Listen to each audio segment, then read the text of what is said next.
Gumawa ako ng sarili kong hair cup or baking cup. So ganito lang, nagkat ako ng malaking bilog, 2 piraso. Tapos pinagpatong ko sila tapos tinahi ko sa gilid. Then pagkatapos tahiin sa gilid, tinahi ko uli ng another stitch para doon papasok yung garter. Sa unang stitch, dapat mag-iiwan ka ng 4 cm na bukas para doon ipapasok ang garter.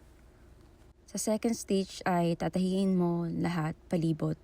Huwag ka mag-iiwan ng bukas para nasa gilid lang yung garter, hindi tataas.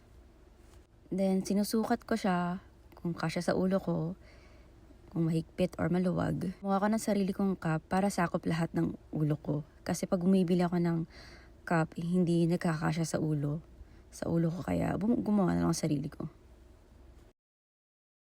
Then pagkatapos kong ipasok ang garter, sinarado ko ulit, tinahi ko sa gilid. Madali lang to gawin kahit wala kayong sewing machine, kahit kamay, kasi diretso lang yung tahi niya.